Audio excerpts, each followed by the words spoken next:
Welcome to the American Nephrology Nurses Association's 50th Anniversary podcast series. In this commemorative series, past presidents and other leaders of the American Nephrology Nurses Association will provide a rich history of the association itself and of nephrology nursing as a specialty nursing profession. The American Nephrology Nurses Association's 50th Anniversary podcast series is brought to you by the Nephrology Nursing Journal, the official journal of the American Nephrology Nurses Association. We are honored to present this episode, and we hope you enjoy these invaluable and enlightening nephrology nursing recollections. Hi, my name is Beth Ulrich. I'm the editor of the Nephrology Nursing Journal and a past president of AANNT. Today it is my honor to interview Carmella Bocchino, who served as president of AANNT from 1980 to 1981. Carmella, I want to thank you for talking with us today about nephrology nursing. Well, and I want to thank you, Beth, for the opportunity to talk. Nephrology nursing was an important part of my career, and I look forward to our conversation today. So let's start at the beginning of that career. When and how did you become a nephrology nurse? What was your first nephrology nursing job? So I'm going to transition into answering the second part of that question by basically saying that when I got out of training, when I trained at a diploma program, I went into cardiac care, cardiac surgery, and actually was an operating room nurse for the first couple years. And unfortunately, in those early years, so we're talking about 1972, 1971, many patients who were put on the heart pump during open heart surgery, when they came off, went into acute renal failure. And dialysis was just starting to become an accepted modality of care.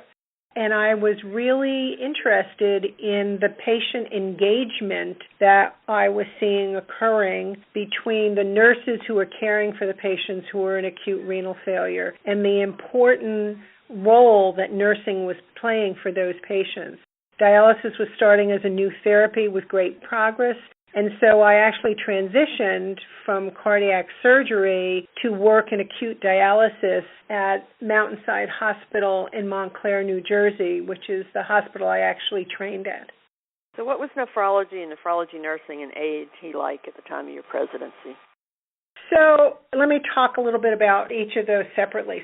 So nephrology was a new specialty. There were a lot of physicians who were just beginning to be trained as nephrologists. When I was doing cardiac surgery, there were 3 interns that I had gotten really close with, and one took a cardiology specialty, one took a pulmonary specialty, and the other took an orthopedic specialty. And I often said to them, "Why aren't you doing nephrology?" And they looked at me and said, "What's nephrology?" And this was 1970, so it's not that far. I mean, nephrology was a specialty then. It wasn't on their radar screen. So I saw the specialty of nephrology emerging. I saw nephrology nursing emerging because nursing at that time for nephrology were both technical experts, and some were still using keels, and so it was actually making the apparatus to do the treatment.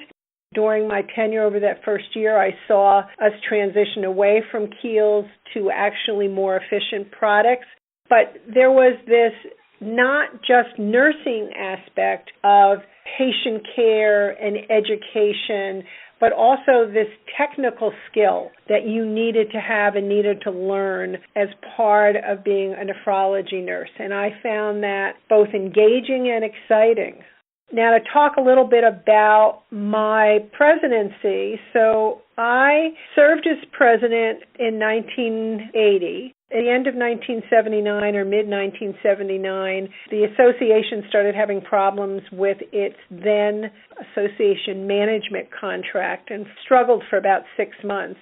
When I came in as president, the association had terminated its prior association management firm, had hired a new one, and within 60, 90 days terminated that contract. and had to put an immediate search team together, which we did both from wonderful volunteers in the organization as well as past presidents, to find another management firm. So my year of presidency started out as a real challenge and turmoil for the association to get some stability given the changes in management contracts. I was proud that we hired Anthony Jannetti and Company, who remains the association's management firm even today. And I was even prouder that the strength and dedication of the volunteer membership and past presidents and leaders held the association intact in what was a difficult 6 months. I think a lot of our members don't realize how much our management firm does for us in the background.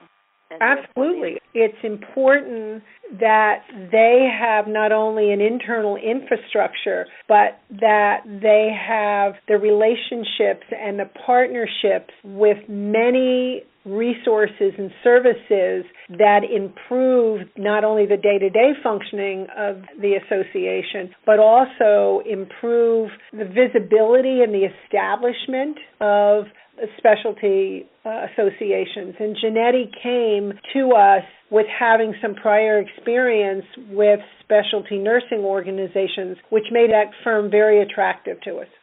So what were the biggest advances for nephrology or nephrology nursing or AANNT at the time? Nephrology was really growing as a specialty from a clinical perspective. More doctors were considering becoming nephrologists. Nephrology nursing as a nursing specialty was growing, and the association was working to actually meet the need and the gap of better educating nurses on what nephrology nursing was and what skills were needed to be a successful nephrology nurse.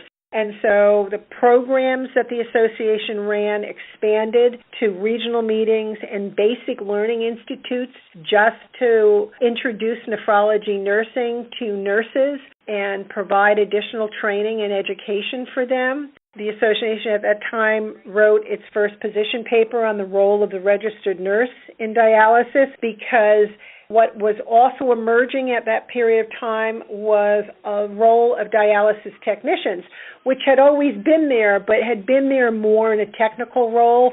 And with the specialty of nephrology actually expanding and dialysis becoming more commonplace, many facilities started using dialysis technicians, not to replace, but I think initially it was to support the role of nephrology. But I think many found that, well, technicians are not as expensive as nurses, and so we could have less nurses and more technicians, and the nurse could then just oversee them. And that became the rub of what was the role of the registered nurse in dialysis and what was the role of the dialysis technicians. And I think through all the education and training programs that the association offered, we were able to distinguish those different roles in that specialty. Even to this day, there are challenges, I think, still going on that we have adequate registered nurses in dialysis facilities to care for patients. The other things that we did was the association had its first awards in outstanding contribution and clinical practice to further acknowledge and recognize the contributions that nursing was bringing to this new specialty. We expanded the journal from quarterly to bi-monthly to provide additional educational material to this growing specialty. And monographs were just starting to be published. And then the one other thing that, and again, this came about because of input and leadership of the management company, the association actually established a foundation. That was to give us the opportunity to take philanthropic funds to further do what we wanted to do in the area of education and training. So what other memories do you have about your time as president or your time on the board?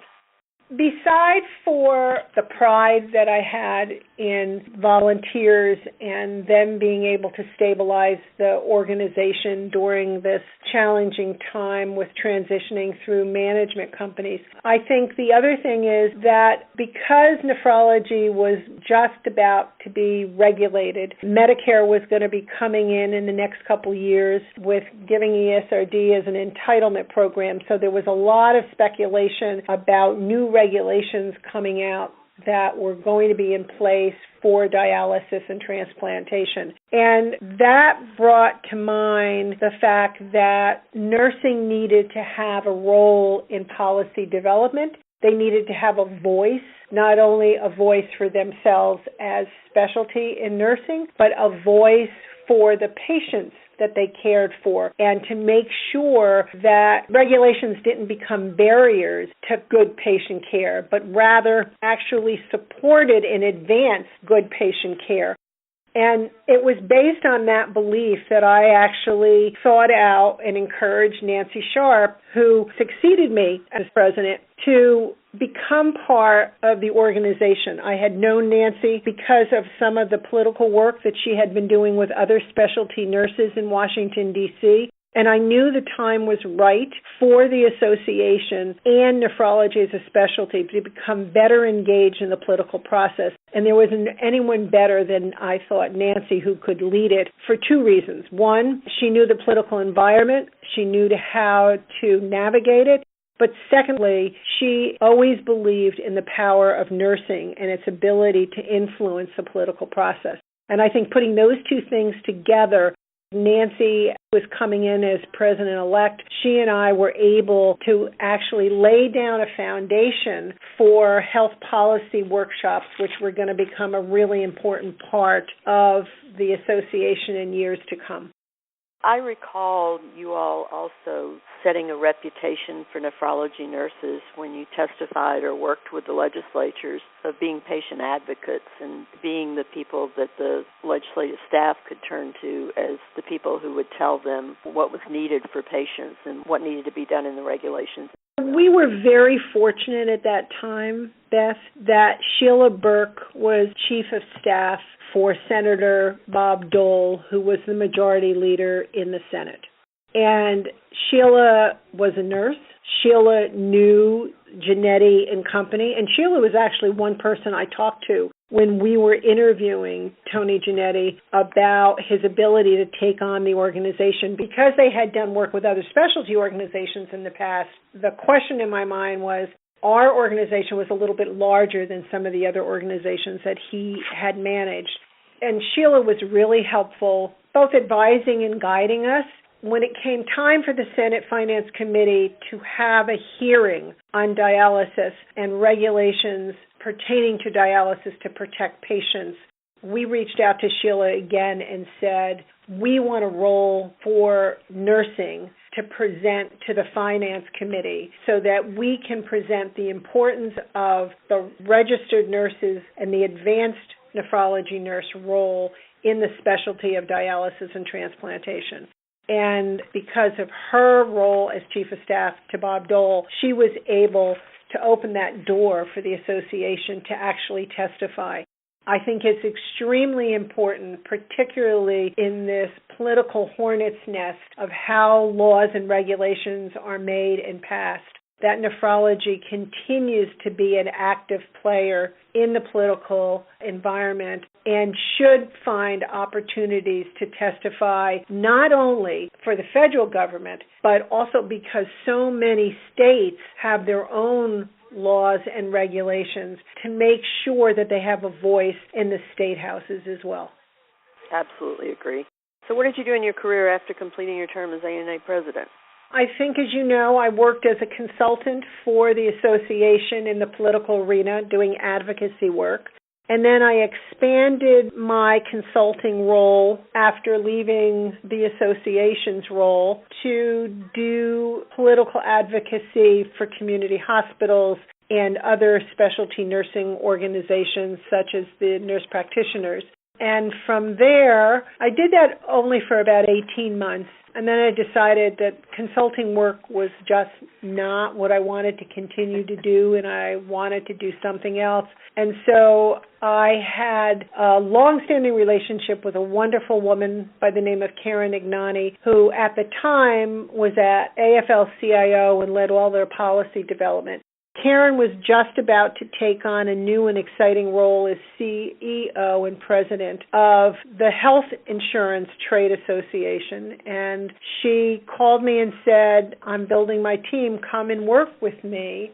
You've got a unique background with your clinical experience, your advocacy experience, knowing regulations and the law and the Congress, that we could really use you. And so I started with her in 1993 and stayed with the association till the end of 2017, at which time I did a variety of different roles. I was their chief lobbyist during Clinton Care on the Hill. I then set up a strategic clinical affairs department within the trade association. And then the last 10 to 15 years or 10 years, I was executive vice president for strategic initiatives for the association. So the association had numerous members, all health insurers, all different kinds of health insurers.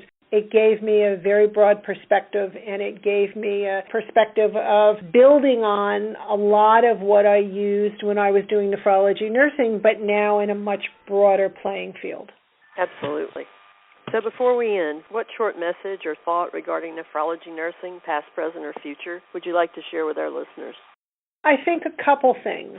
One, as we talked about before, even though the associate management firm is in the background and they never take a bow, certainly the board and the leadership recognize the role. But I think it's important to understand that the association cannot grow, cannot stabilize, cannot look to the future without all the work that Jannetti and Company does in the background to make sure that the association has the ability to fulfill its strategic direction. Because without it, it would just be sort of clumsily moving along and with some gains and losses. But I see real stability across the organization over these last, so they've been there how many years? 30 years?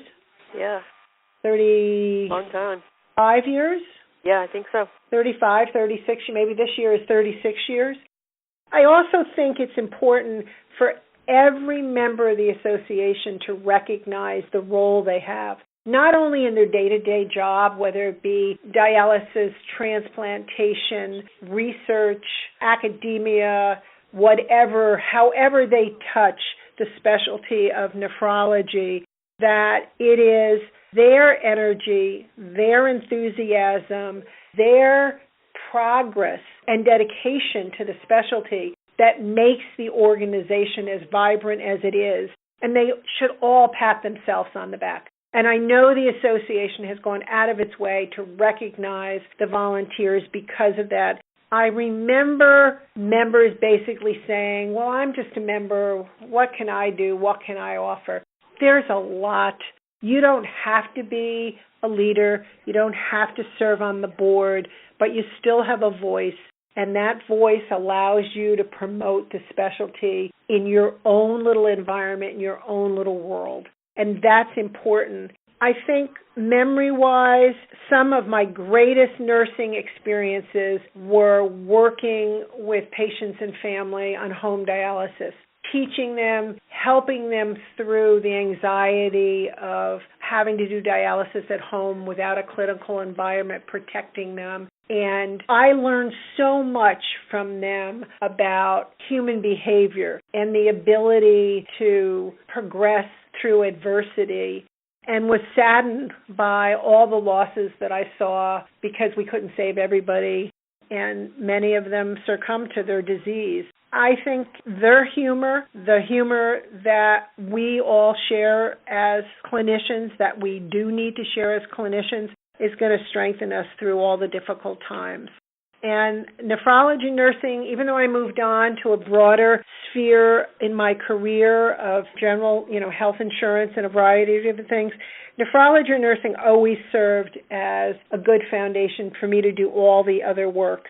It combines key characteristics of nursing: education, technology, biophysiology, behavioral science, and real compassion for a population that is challenged with a chronic, potentially fatal disease, and their ability to deal with everything that disease presents before them and still live a productive, happy life with the family will always stay with me as some of my best memories. Carmella, I want to thank you for your service and leadership as president of AANNT and for allowing us to interview you. We very much appreciate you taking the time to talk to us today. Thank you. You're welcome. The American Nephrology Nurses Association's 50th anniversary podcast series is brought to you by the Nephrology Nursing Journal, the official journal of the American Nephrology Nurses Association. This series is owned and produced by the American Nephrology Nurses Association. All rights reserved. No portion of this podcast may be used without written permission. For archived episodes of this podcast and to learn more about the American Nephrology Nurses Association, visit the association's website at annanurse.org. You can also subscribe to this podcast on iTunes, Google Play Music, Spotify, Stitcher, TuneIn Radio, our hosting site Spreaker, and other various podcast delivery services.